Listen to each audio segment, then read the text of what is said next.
Assalamualaikum warahmatullahi wabarakatuh. Perkenalkan, nama saya Arfian Azahra Junefadi Purnama dengan NIM 2410911220068 dengan dosen pengampu Dr.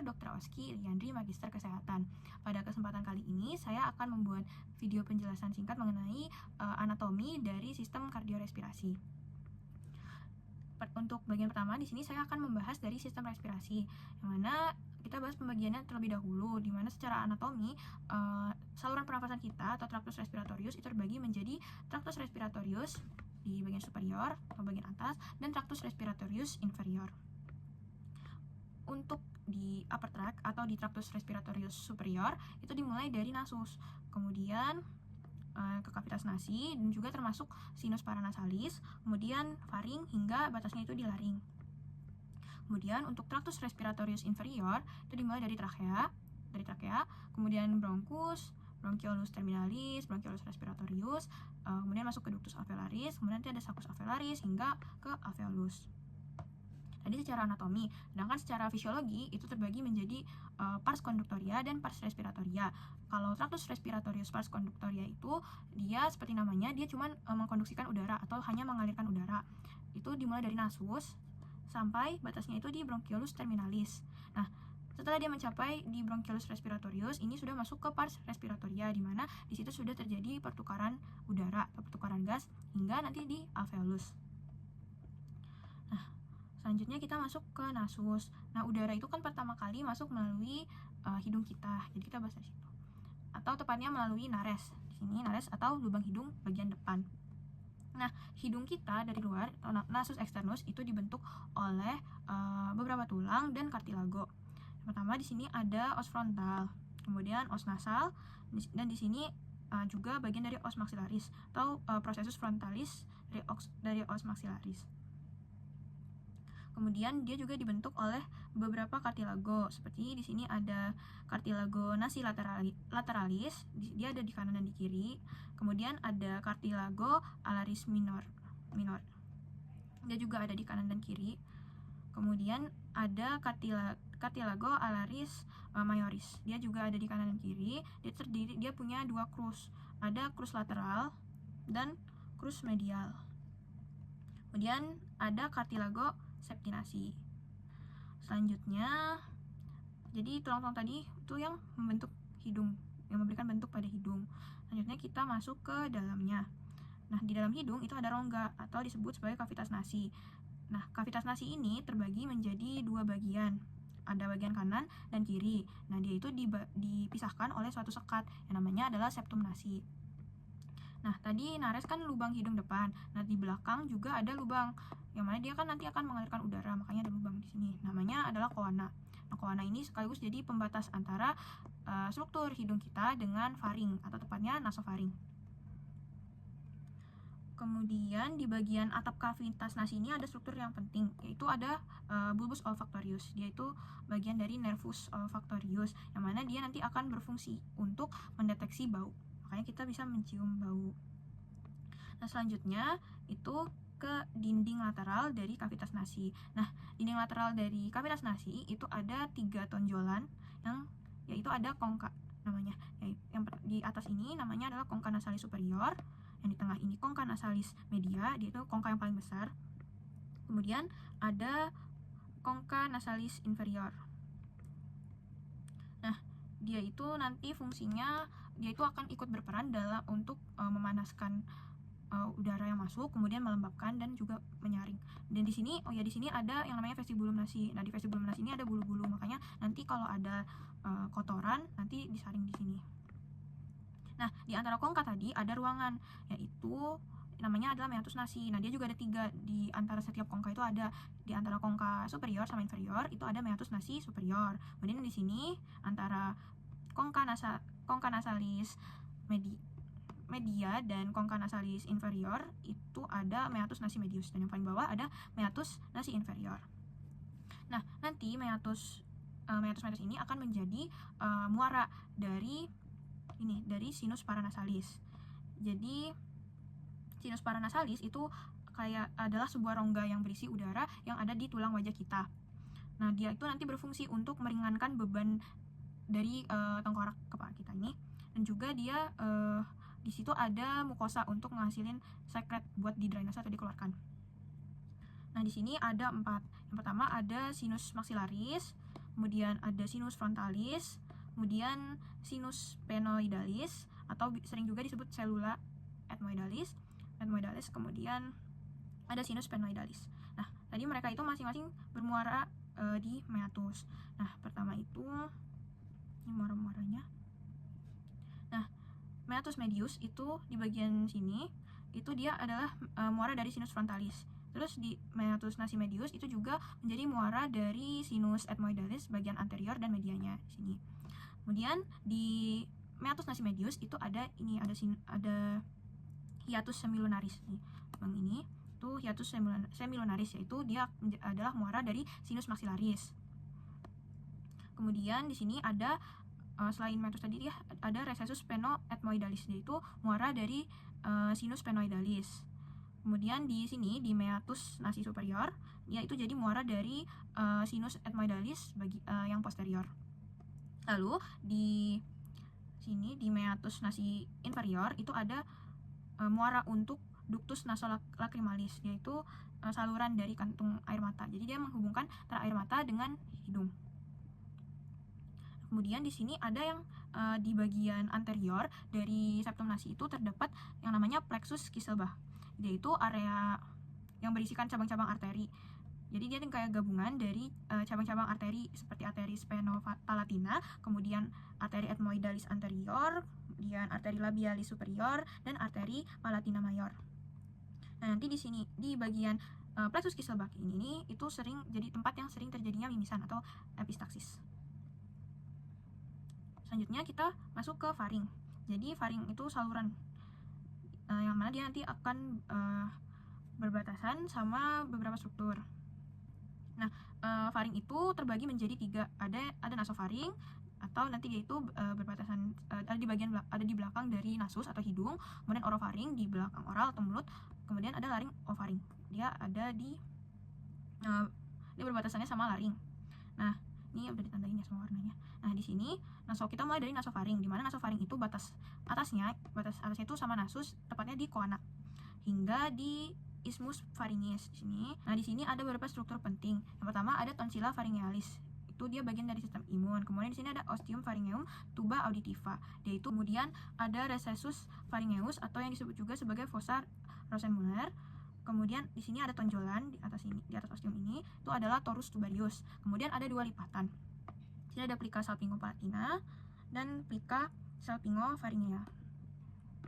Selanjutnya di sini ada struktur yang namanya torus levatorius. Jadi nanti dia lewat tempat lewatnya suatu otot. Kemudian kita masuk ke orofaring. Nah, untuk orofaring itu dimulainya batas antara orofaring dengan mulut itu di isthmus faucium. Sini sampai dia itu sedangkan di bawahnya atau batas antara orofaring dengan laring ofaring itu setinggi epiglotis. Nah, di sini ada beberapa struktur penting juga, yaitu yang pertama adalah tonsilla palatina. Kemudian selanjutnya di sini ada lekukan. Yang pertama ini ada arcus palatoglossus dan yang ini palatopharyngeus. Jadi dia membentuk dinding lateral dari orofaring. Kemudian di sini ada struktur yang namanya vallecula epiglotica, yaitu celah antara epiglotis dengan lidah. Selanjutnya kita masuk ke laring ofaring. Nah, di laring ofaring itu batasnya ke laring ya, di antara laring ofaring ke laring itu ada aditus yang namanya struktur aditus laringis. Jadi dia itu kayak pintu untuk masuk ke bagian laring. Selanjutnya di sini ada recessus piriformis. Jadi dia itu kayak pembatas lah antara bagian respirasi dan pencernaan. Jadi dia menghubungkan antara laring dan esofagus. Jadi makanan lewat di sisi laring yang ini, di recessus piriformis ini. Oke, selanjutnya, nah di sini ada beberapa otot penyusun faring, yang mana itu terbagi jadi 2 kelompok. Ada constrictor atau sirkular yang terdiri dari musculus constrictor pharyngis superior, musculus constrictor pharyngis media, dan musculus constrictor pharyngis inferior. Kemudian di sini yang elevator atau longitudinal itu ada musculus salpingopharyngeus, kemudian musculus palatopharyngeus, dan musculus stylopharyngeus. Nanti kalau yang constrictor tadi dia itu mendorong makanan ke bawah, sedangkan kalau elevator dia mengangkat faring saat kita lagi nalan. Jadi kita masuk ke struktur laring. Nah, laring itu di sini. Nah, laring itu dibentuk oleh beberapa tulang rawan. Yang pertama ada cartilago tiroidea. Cartilago tiroidea ini dia tidak berpasangan ya. Nah, dia itu yang membentuk Adam's apple atau jakun, atau namanya juga disebut prominensia laringea. Nah, pada pria itu kan lebih menonjol karena sudut cartilago tiroidea laki-laki pria itu lebih tajam dari perempuan. Kemudian ada cartilago arytenoidea, di mana dia itu adalah tempat melekatnya pita suara. Kemudian ada cartilago epiglottica, atau dia tuh yang epiglotis itu yang menutup buka saluran napas ketika kita menelan, supaya makanan itu nggak masuk ke saluran pernapasan. Nah, kemudian di bagian yang kemarin tadi tuh ada beberapa cartilago itu berpasangan ya, kayak arytenoidea itu yang berpasangan ya, ada di sini sama di sini. Kemudian ada cartilago cuneiform di sini, sama cartilago corniculata yang kayak gini. Nah, mereka itu yang berpasangan. Kalau yang epiglottica, tiroidea, sama cricoidea itu yang tidak berpasangan. Kemudian bagian dalam laring itu ada beberapa struktur juga. Ini ada aditus laringis tadi, jadi kayak pintunya laring. Kemudian ada vestibulum laringis. Kemudian ada ventriculus laringis di sini. Nah, di antara ventriculus laringis itu ada dua lipatan. Di atasnya sini itu adalah plica vestibularis atau pita suara palsu, karena dia nggak menghasilkan suara. Sedangkan yang di bawah sini ada plica vocalis yang menghasilkan suara. Kemudian ada ini cavitas laringis. Pada pria, plica vokalisnya itu lebih panjang dan tebal, jadi suaranya itu lebih berat dibandingkan wanita. Kemudian kita lanjut ke trakea. Itu saluran yang panjang ya, panjangnya itu kurang lebih dari 10 sampai 13 cm. Dia itu terdiri dari 16 sampai 20 cincin yang berbentuk huruf C, itu cartilago trachealisnya. Dia itu bentuknya kayak huruf C. Nah, itu ada sekitar 16 sampai 20. Nah, kemudian trakea itu terletak di vertebra cervical ke-6 sampai vertebra thoracal ke-4. Balik ke strukturnya. Nah, tadi kan ada cartilago trachealis yang berbentuk C tadi. Nah, kemudian di antara cartilago trachealis ini ada ligamentum ligamenta annularia. Nih, di antaranya. Nah, kemudian di sini juga ada otot polos atau musculus trachealis. Nah, kemudian ini percabangan yang di sini itu namanya adalah bifurcatio trachea, atau itu kalau dari luar. Nah, tapi kalau dilihatnya dari dalam itu disebut sebagai struktur carina. Jadi ini tadi bifurcatio trachea itu membagi, di sini ada bronchus principalis dexter dan bronchus principalis sinister. Kemudian nanti dia bercabang, ada bronchus lobaris, itu nanti ada 3 di kanan dan 2 di kiri. Kemudian bercabang lagi jadi bronchus segmentalis, ada 10 di kanan dan 8 di kiri. Kita masuk ke paru atau pulmo. Nah, pertama di bagian atasnya ini, di puncaknya ada apex pulmonis. Nah, dan di bagian bawahnya ini ada basis pulmonis. Bagian kanan, di paru kanan itu ada 3 lobus. Ada lobus superior, lobus medius, dan lobus inferior. Sedangkan kalau di sebelah kiri itu ada 2 lobus. Ada cuma lobus superior dan inferior. Makanya di sini strukturnya itu di paru kanan ada 2 visura, yaitu visura horizontalis dan visura obliqua. Kemudian di paru yang sebelah kiri dia karena cuma ada 2 lobus, jadi dia cuma ada 1 visura, yaitu visura obliqua. Nah, ada satu struktur lain yang membedakan sama lobus dextra, yaitu di sini ada lingula pulmonis. Selanjutnya ada struktur yang namanya hilum pulmonis, yaitu dia kayak pintu atau rumah tempat keluar masuknya pembuluh darah dan bronkus. Nah, jadi urutannya itu berbeda antara bagian paru pulmo yang dexter dengan sinister. Kalau di dexter atau di paru kanan itu urutannya dari bronkus principalis dexter, kemudian arteri pulmonalis, lalu baru vena pulmonalis. Sedangkan kalau di sinistra itu dimulai dari atasnya itu arteri pulmonalis, kemudian bronkus, baru vena pulmonalisnya di bawah. Nah, selanjutnya itu pleura. Jadi paru kita itu dilapisi oleh lapisan, yaitu pleura. Nah, pleura ini ada 2, ada pleura visceralis, yaitu ini pleura yang menempel sama paru-parunya langsung, dan ada satunya lagi itu adalah pleura parietalis. Kalau yang parietalis ini dia menempel ke dinding toraks, dan di antara pleura tadi itu ada cavitas pleuralis. Jadi ada kayak ruang gitu, pleura. Selanjutnya saya akan membahas anatomi dari core atau jantung. Nah, sebelum itu jantung atau core itu memiliki beberapa fasies atau permukaan. Nah, di sini yang depan di anterior yang menghadap ke sternum dan costa itu ada fasies anterior atau juga disebut fasies sternocostalis. Kemudian di bawah itu fasies diafragmatica karena dia menghadap ke diafragma. Kemudian ada fasies pulmonalis dextra yang menghadap pulmo dextra, dan juga ada fasies pulmonalis sinistra yang menghadap pulmo sinistra. Dan di belakang ini adalah basis cordis atau bagian posteriornya.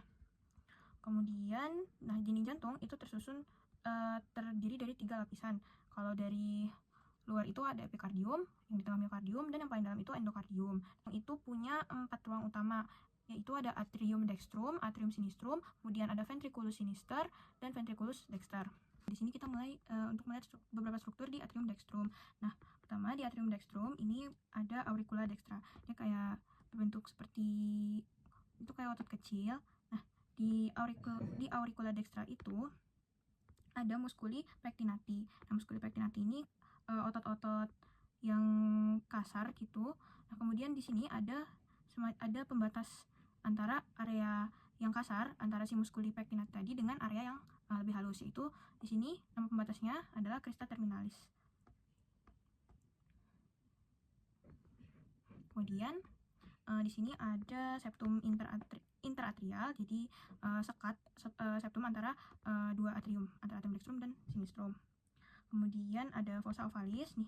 Fossa ovalis dia itu kayak cekungan yang ada di septum tadi, yaitu sisa dari foramen ovale yang dulu ada saat kita masih di janin. Dulu kan ada yang namanya foramen ovale. Nah, ketika kita sudah dilahirkan itu kan jadi dia tertutup. Kemudian di fossa ovalis tadi itu ada tepian yang kayak menonjol ini, itu adalah limbus fossa ovalis. Kemudian di sini ada juga ostium sinus coronari, itu lubang masuknya sinus coronarius. Selanjutnya di ventriculus kita masuk ke ventriculus dexter. Nah, di ventriculus dexter ini pertama ada trabecula carneae. Dia itu kayak dinding kasar, dia itu kayak tonjolan otot-otot di dinding ventrikel. Kemudian di sini ada musculi papillaris. Dia itu ada yang anterior, ada yang posterior, dan septalis. Nanti dia itu otot-otot si musculus papillaris ini dia akan menjadi tempat melekatnya dari chorda tendinae. Nah, chorda tendinae ini kayak tali-tali ini, dia itu akan menghubungkan cuspis dari valva atau dari katup ini ke si otot, ke musculus papillaris anterior tadi, supaya katup itu gak kebuka ke arah atrium ketika sedang terjadi sistol. Kemudian ada conus arteriosus nih, bagian dinding yang halusnya. Kemudian di sini ada kelihatan valva. Sini ada valva tricuspidalis. Kemudian kalau di ventriculus sinister, nah, di ventriculus sinister itu ada sama ya strukturnya kurang lebih. Nah, di sini valvanya ada valva bicuspidalis. Juga ada kelihatan yang namanya septum interventricularis. Dia tuh ada 2 pars. Yang ini pars muscularis dan yang ini pars membranacea. Selanjutnya di sini kita akan bahas katup jantung. Nah, di sini yang pertama ada valva atrioventricularis sinistra atau valva mitralis atau katup mitral. Di sini ada 2 cuspis utamanya, itu ada cuspis posterior dan cuspis anterior. Kemudian di sini untuk valva atrioventricularis dextra atau kita kenal juga sebagai katup tricuspidalis, dia punya 3 cuspis sesuai namanya. Ini ada yang di sini ada cuspis posterior, cuspis anterior, sama yang di sebelah sini namanya cuspis septalis. Kemudian ada valva aorta atau katup aorta, di mana dia punya 3 valvula. Jadi kalau untuk kelompok katup semilunaris dia itu ada valvula, bukan cuspis. Kalau yang atrioventricular dia itu ada cuspis. Nah, kalau yang di valva aorta itu dia punya 3 valvula, ada valvula semilunaris sinistra di sinistranya, kemudian valvula semilunaris posterior, dan valvula semilunaris dextra. Kemudian untuk valva trunci pulmonalis atau katup pulmonal, di sini ada 3 valvula juga, ada valvula semilunaris dextra, valvula semilunaris sinistra, dan valvula semilunaris anterior. Nah, di sini kita bisa lihat ada annulus fibrosus. Jadi dia kayak kayak cincin gitu, tempat katup menempel. Dia itu tipe fibrosa. Kemudian ada trigonum fibrosum, ada sinistrum dan dextrum. Dan nanti yang akan menyambungkan si annulus fibrosus, annulus fibrosusnya. Ini kita melihat ada beberapa pembuluh darah besar di jantung. Pertama di sini ada aorta ascendens. Kemudian di sini ada arcus aorta, dan kalau turun ke sini nanti ada aorta descendens. Nah, aorta ascendens ini nanti akan bercabang di bawah sini jadi arteri coronaria dextra dan arteri coronaria sinistra. Nah, bisa dilihat di sini kan ada sulcus coronarius atau sulcus coronarius, yang mana nanti di sini akan ada arteri coronaria. Arteri coronaria itu nanti akan menjadi pembuluh darah yang memberikan nutrisi utama gitu untuk si jantung. Kemudian di arcus aorta nanti, nah di sini ada 3 cabang besar kan. Di itu nanti dia akan bercabang menjadi sini jadi truncus brachiocephalicus, kemudian jadi arteri carotis communis sinistra dan arteri subclavia sinistra di sini. Di sini juga ada truncus pulmonalis, kemudian ada arteri pulmonalis dan vena pulmonalis yang ada 4 jalur ini. Kemudian ada vena besar, ada vena cava superior dan vena cava inferior. Nantinya arteri-arteri ini akan terus-menerus bercabang, dan itulah yang akan memvaskularisasi seluruh tubuh kita. Bagian terakhir ini saya akan membahas klinis dari beberapa klinis dari sistem respirasi dan sistem kardiovaskular. Di sini saya akan mulai dari sistem kardiovaskular sistem respirasi terlebih dahulu. Nah, di sini saya akan mulai dari epistaksis. Nah, tadi kan sebelumnya kita ada membahas tentang plexus Kieselbacki. Nah, dia itu ini anyaman dari arteri-arteri ini ya, yang sudah kita sebutkan sebelumnya. Nah, banyaknya arteri di bagian depan dari saluran nafas itu kan sebenarnya fungsinya untuk menghangatkan udara yang masuk. Jadi selain menyaring udara, rongga hidung kita juga berfungsi untuk menghangatkan udara kan. Nah, di plexus Kieselbacki ini rentan terjadi mimisan atau istilah yang disebut sebagai epistaksis. Nah, karena dia lokasinya di depan dan juga mungkin kita sering garuk-garuk gitu. Kalau kita mengorek hidung terlalu keras, nah itu bisa terjadi mimisan atau ketika kepentok apa gitu. Kemudian ada sinusitis. Nah, sinusitis itu adalah infeksi atau peradangan di daerah sinus paranasalis kita. Nah, biasanya dia terjadi ketika muara-muara di sinus kita itu tersumbat, sehingga akan mengganggu drainase. Nah, misalnya nih ada infeksi sinusitis di sinus maxillaris. Nah, biasanya akan terasa nyeri di pipi sini atau di gigi atas. Kalau sinus frontalis biasanya sakit kepala di dahi. Kemudian ada juga efusi pleura. Efusi pleura itu kondisi ketika terjadi penumpukan cairan yang berlebih di rongga pleura. Jadi kan di antara pleura parietalis sama pleura visceralis itu ada rongga, ada kavitas. Nah, di situ bisa terjadi penumpukan cairan. Misalnya pada orang TBC atau pneumonia juga. Selanjutnya ada emboli paru. Emboli paru itu bisa terjadi ketika bekuan darah dari vena itu terlepas masuk ke dalam arteri pulmonalis, sehingga dia akan menghambat aliran darah ke paru. Jadi dia akan menyebabkan rasa nyeri dada, sesak mendadak, bahkan bisa menyebabkan kematian mendadak kalau sumbatannya besar. Oke, selanjutnya kita ke klinis di kardiovaskular. Yang pertama ini ada perikarditis. Perikarditis itu adalah inflammation of pericardium. Jadi peradangan pada perikardium. Perikardium itu tadi kan selaput yang ada 2 lapis itu yang menyelimuti jantung. Nah, sebenarnya secara normal emang ada cairan di antara 2 lapis perikardium itu. Nah, tapi pada kasus perikarditis ini lapisan ini bisa meradang dan menghasilkan lebih banyak cairan. Nih. Jadi ada accumulation of fluid di sini. Sehingga nanti akan menyebabkan nyeri dada, dan kemudian ketika penumpukan cairannya makin banyak, yang banyak nanti bisa berujung pada cardiac tamponade atau tamponade jantung. Yaitu kondisi ketika tekanan di dalam perikardium menekan jantung sehingga jantung sudah tidak bisa mengisi darah dengan baik. Biasanya ini terjadi karena infeksi virus, uremia, terus penyakit autoimun, kemudian trauma-trauma lainnya. Selanjutnya di sini ada hipertensi sistemik. Nah, hipertensi sistemik itu terjadi hipertensi sistemik atau juga disebut sebagai hipertensi aorta. Ini terjadi ketika tekanan di aorta meningkat gitu. Nah, ketika beban di aorta itu meningkat, nanti ventrikel kiri itu harus memompa lebih kuat. Nah, jika ini terus-menerus terjadi, nantinya dinding ventrikel akan mengalami hipertrofi ventrikel kiri. Nah, ini akan membuat jantung kaku dan bisa berujung pada gagal jantung kiri. Kemudian nantinya itu darah akan mundur ke paru-paru dan juga menyebabkan edema paru. Kemudian ada hipertensi pulmonal. Hipertensi pulmonal ini itu ketika terjadi tekanan tinggi di arteri pulmonalis sehingga membuat ventrikel kanan bekerja sangat keras dan bisa juga terjadi gagal jantung kanan, sehingga darah akan mundur ke vena dan menyebabkan yang namanya jugular venous distension. Jadi ketika tekanan tinggi di vena porta. Jadi ketika vena porta ini kesulitan untuk mengalirkan darah ke hati, misalnya terjadi sirosis, nah tubuh itu akan mencari jalan lain atau alternatif. Nah, jadi di sini bisa terjadi beberapa klinis. Yang pertama kaput medusa. Makanya ini karena dilatasi pada vena di periumbilikal. Nah, makanya di sini kelihatan ada vena itu menonjol di sekitar pusar.